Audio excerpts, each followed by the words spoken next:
Bottom line.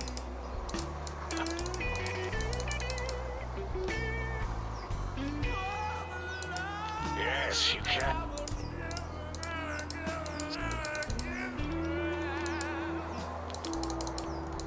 Firing brainy beams and my spectral array of deception lasers. I'm going to prevent your snuffing. Teddy bear.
As it had been in the years before the Great War, Big Mountain, or Big Empty, became home to one of the brightest times of the 23rd century.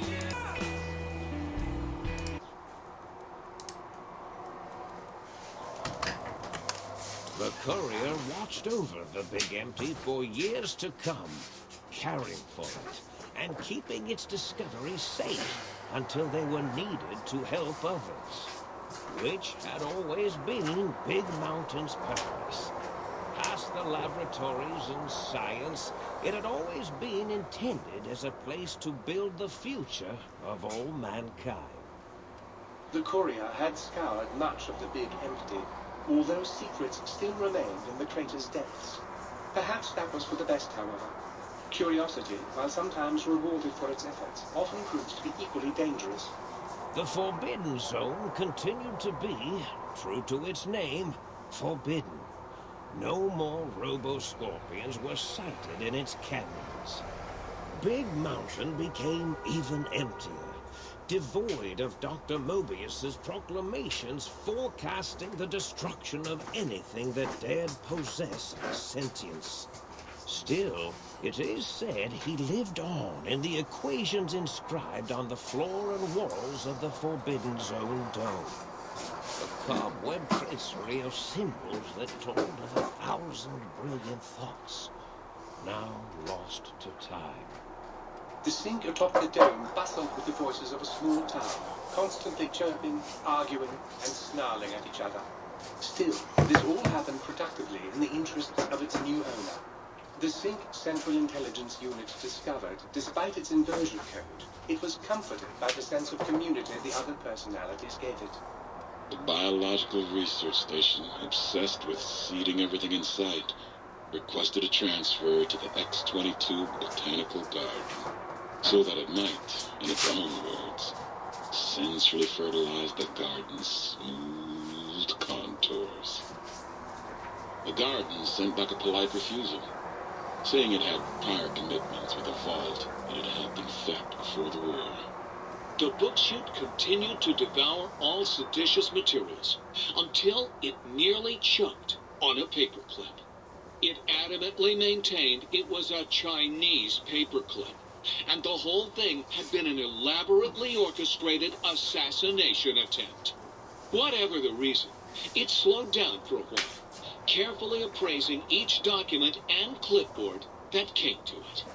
The light switches continued to bicker and flicker. This persisted until the day someone dropped a flashlight in the sink, and the two of them united in their hatred of the Showboat. One of them eventually transferred to the Lightwave Dynamics plant, and began a long, unrequited affair with one of the holograms. The thing continued to ruthlessly scrub any particulate matter that came near it. Eventually, it gained access to the magnetohydraulics plant and nearly flooded all the Big Empty in an attempt to scrub the crater clean. Once it learned of the innovative toxins plant, however, it gained new purpose. It sought to develop antitoxins to flush into its drains and counteract the poisons bleeding into the soil. The toaster continued its psychotic spree, reducing all appliances in range to scrap electronics and spare parts. After one of its more psychotic episodes, however, the other Sync personalities decided enough was enough and dumped the toaster in a bathtub. Sparking and hissing, the toaster swore its enemies would rue the day when they had bread and no way to toast it. Muggy did his best to collect coffee cups, although in his quest, he accidentally trapped himself in Higgs Village. It might have been the end for poor Muggy, except he found it peaceful there, tidying up the kitchens of the think tank professors back when they had been flesh and bone. Well, except for Dr. O, who was an asshole for having created Muggy in the first place. Muggy left O's house deliberately dirty, punishing the dishes and cups that lived there in blind revenge for serving Dr. O. Blind old Jefferson, with sounds the courier brought him, created a symphonic counter-frequency that saved Big Mountain from sonic invasion in 2910. If you didn't hear about it, good. It was rumored by the other personalities that he had a brief fling with the light switches. Although he forgot their names much too often and was soon left in the dark as punishment. Autodoc, always gentle and methodical, kept sewing up the courier in all the right places when the skin split open from repeated wear and tear. The Autodoc was just glad to have purpose again. It heard its simpler brothers and sisters who got shipped to the Sierra Madre bored out of their skulls in that toxic dead city. In time, the Autodoc found a way to deactivate the Y-17 trauma harnesses, releasing the corpses they had held prisoner for almost 200 years. As the courier made his way through the X-8 facility, the computers analyzed the test subjects' movements. They eventually created new cyberdogs to root out commie traitors from the wasteland. Traitors like Betsy Bright, Richie Marcus. Although they couldn't seem to find any commies, so they turned on themselves, howling sonic barks that echoed miles across the landscape. The infiltration program in X-13 felt spent, having repeatedly upgraded the stealth suit until it could upgrade it no more. It felt worn, fulfilled, and a bit sluggish. It realized not long after the stealth suit had left it without so much as a note on the nightstand. So the infiltration program sent out robo-brains into the wastes, looking for its wayward technology. It eventually found Repcon HQ and set up a new research center, testing and murdering fiends who kept breaking into the facility. The courier, organs intact, continued onwards, a little less heavy of step, but with all the organs in the right places, as they should be. After all, brains can develop a life of their own when left to their own thoughts, and the courier's brain was more clever than most. The think tank basement, filled with lobotomized robotical frames of the doctors, now served as a graveyard. The monitors had recorded the battle in its entirety, including the think tank's final, shrill, terrified screams, whimpers, and pleas for mercy. They broadcast these humiliating last moments as a warning to anyone approaching the perimeter that other smarty pants were not welcome. The courier was the inheritor of the Big Empty, and there was room for only one will in the halls of the think tank dome. There is an expression in the wasteland, old world blues.